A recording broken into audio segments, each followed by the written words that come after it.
salaamu ullaahi calaykum waraxmatullaahi tacaala wabarakaatuhu dhammaan daawadayaasha qiimaha iyo ixtiraamka mudana oo caalamka meel walba oo aad joogtaan iyo xil walba oo idiin tahayba waqti wacan waayesan halka aad nagala socotaan waa siriicaad kusoo dhawaada mar kale io muuqaala horleh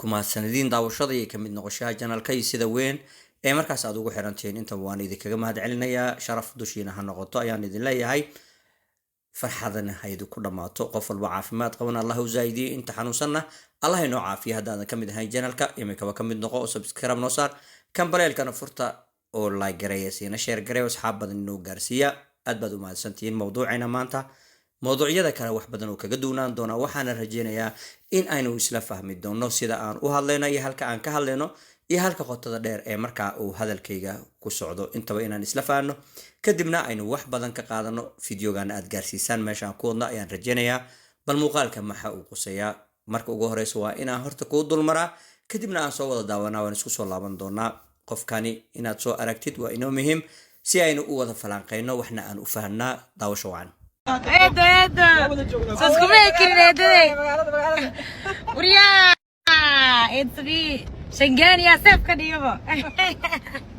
waxaanu soo aragnay Luzina oo maama eeda ay ku sheegtay la joogto faraxsan aad u faraxsan anagana waa la faraxsanahay laakiin waxaan doonayaa oo kaliya in aan laba arrimood oo waaweyn meeshan aan wax kaga sheego ama aan kaga hadlo labadaba tan ugu horeysa ayaan tibaaxi doonaa waxa ayna qusaysaa hay-adaha amniga ee markaasi sida qaldan ay dadka qaldan u adeegsanayaan okay haddii aynu marka taa hal iyo laba ka dhanahno sida ugu badan waxaynu aragnaa dad badan oo cabasho ka qaba hay-adka amniga ee markaasi magaalada muqdisho waxa ayna inta badan ay markaasi ay sheegaan ama ay markaasi ku eedeeyaan in xitaa ay soo dhexgalaan ciyaalka iyo dumarka iyo dadka markaa isdagaalo mana aha wax qurux badan hadda kiiska loo haystay Luzina dagaalka markii laga reebo oo noqday midka run ahaantii wax badan la isugu yani eed ugu horeysa markaa ku kaxaynta ay noqotay laakiin xilligii dambe la soo daayay Habi iyo markaa iyadana la reebay Luzina la sheegay markaa in loo haysto howlo ka duwan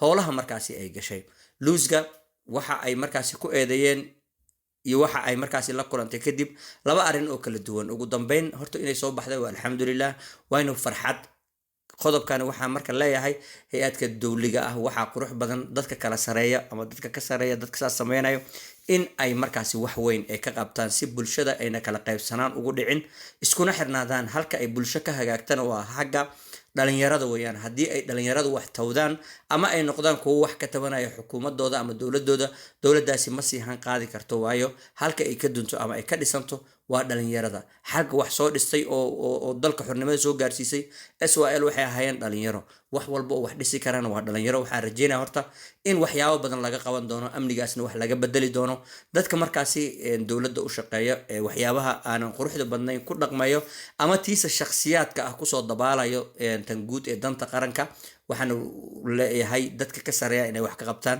ayaan rajeynayaa mid waa taa ta kalena Luzina u soo laabanaya Luzina inta badan waxay la sheegay in ay eedsatay arrin ay ka hadashay iyadoo live saaran waxa ayna maalintaas u waramaysay amaba ka hadal siiyay oo ereygaasi keenay ninkii daahir ahaa oo waan wada ognahay dhammaanteen inta daawatay markaasi in badan ayay wax ka ogyihiin haddaba haddii aan taas kusoo laabano dhibaatada ugu badan waxa ay horta inaga haysataa xagga live-ka oo jahwareer iyo qasnaan inaga sugan tahay sababtoo ah qof waxaa arkaysaa live soo galayo waxa uu ka hadlayaa waxyaabo aanan markaas munaasab ku ahayn xag amni iyo xag noloshiisaba labadaba aan munaasab ku ahayn haddii lagu xiro Luzka in lagu soo deynayo waa hubaal oo qof walba ha ku kacdo laakiin haddii lagu dilo qof soo nooleyn karo kuma jiro Soomaali oo dhan haddii ay isku tagto iska daayay xitaa haddii caalam isku tago markaasi wax ka bedeli karo ama kugu soo celin karo adduunyada ma jirto horta waqtigaaga dhimanaysa xaqiiqiyan laakiin wax walba waxay ku qurux badan yihiin si maskaxiyeysan aqliyeysan nidaamsan inaad uga fikirto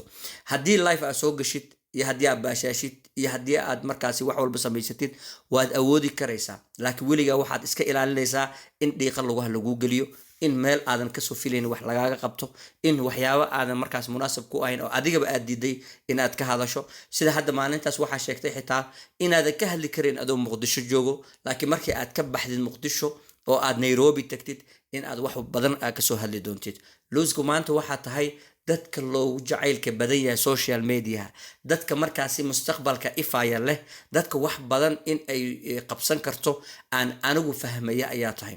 laakiin dad badan oo cadow ah ayaa yeelanaysaa. kuwa waxaa yeelanaysaa iyaga oo kuu qoslayo oo dadka kugu dhow haddana cagaha iskugu kaa dhufanayo. waxaad helaysaa kuwa jaanis yar oo aad ku liicdid raadinayo. waxaad helaysaa kuwa iyaga abuurayaba jaaniskii adiga ah ku waxyeeloobi lahayd. waxaas oo dhan markii la isku geeyo dadaalkaagii iyo kartidaadii waxaa loo baahan yahay inaad isku geysato, kadibna aad fikirto sidee wax ku qabsan kartaa, xaggeese u socon kartaa. social media maanta waa jaanis. boqolaal adiga kaa fursado badnaa, adigu kaa daawasho badnaa, lagaaga jeceyl badnaa oo maanta nool oo waxaa jiro markhaati cad ah oo haddana aanan sida ay shalay ay ahaayeen maanta aanan ahayn. sababtaasina waxa ay tahay inta aad fursadda haysatid ka faa'iidaysiya leedahay. laakiin maalintii aad taa garan weydo oo runtii aad maalintaadii ay soo dhammaato, waxaad ogaan doontaa in cid bila aadam ah iyo dadkani maanta luusiinay meel walba kaa dhahayo in ay meel cidlaha kaaga dhaqaaqi doonaan sida kuwa adiga kaa horeeyaba lagu sameeyey. marka ka faa'iidayso, waxaad haysataa fursad qaali ah oo dahabi ah. ka faa'iidayso, wax qabso, noloshaada isbedel gaarsiiso. haddaad doontid dhoof, haddii aad doontid waxaad doontid samey, laakiin noloshaada wax ka bedel. wax walba oo kusoo maraa ogow, waa adiga cilmi aad baratay, waa adigu jaamacad aad ku jirtid noloshan. waxaadna qoran doontaa wax walbo oo markaasi kusoo maraa. waxaad dhici doonto maalin qoraalkaas iyo caqliyadaada intaba aysan waxba kuu qaban doonin. marka waxaan ku leeyahay ka faa'iidayso, jaaniskaa haysatid ka faa'iidayso, fursadahaaga ka faa'iidayso, noloshaada adigu inaad dhisatid oo hagaajisatid isku day, dib u habeen ku samayso. waxaan oo dhan baashaara iska kala daa. waxaad markaasi abaartaa noloshaada xaqiiqda waxa ay tahay. maanta soo bixitaankaaga dhammaan waa lagu wada farxay, laakiin waxaad ogaataa in ay jiraan dad iyagoo kuu faraxsan haddana aanan faraxsanayn. waxay kuu muujinayaan farxad laakiin qalbiyan uma faraxsano. dad badan oo walaalna way jiraan oo kuma dhahayo waxaan oo dhan oo qoslayo ma ahan walaal. waa walaal qaarkood aad bay kuu jecel yihiin, dhibkaaga wuu dhibayaa. qaarna waxa ay kuu qosli doonaan iyagoo gaadaya inaad hal mar liicdo.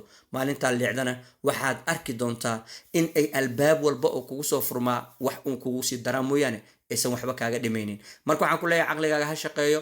waxaana rajeynaya inuu muuqaalkan kusoo gaari doono, soomaalina ay kusoo gaarsiin doonto. wax badan kala shaandhayso, caqligaagana ha kugu filnaado. maanta adigoo ganacsi yar abuurto ama adigoo noloshaada isbedelkaas ku samaysto, waxay kaaga qeyr badan tahay 100,000 oo hadda aad haysatid in ay berina kaa baaba'do. tan ayaa kaaga qiimo badan. noloshaada fikirkeeda dhis, horeyna u soco.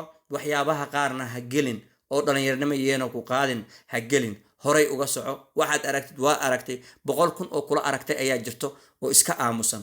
adigu ha noqonin qofka kaliya ee markaasi ka hadlo. ha noqonin. dad walbana dhiiqay ku gelinayaan, hadhowse qof kula galaya malahan. aad baad umahadsantihiin dhammaan reer Sariicaad. waxay idinla tahay idinkana 1 iyo 2 waad ka qayb qaadan doontaan. muuqaalkaana waa rajeynaya inaad gaarsiin doontaan. haddii aad halkan nolosha gaartana waad ku mahadsan tahay. fiidiyogan oo la gareysina share garee, asxaab badan gaarsiiye. inta aan mid xigo amaba kan ka duwan intaan ku kulmi doonana dhammaan waxaan idinkaga sii tagayaa nabadiino.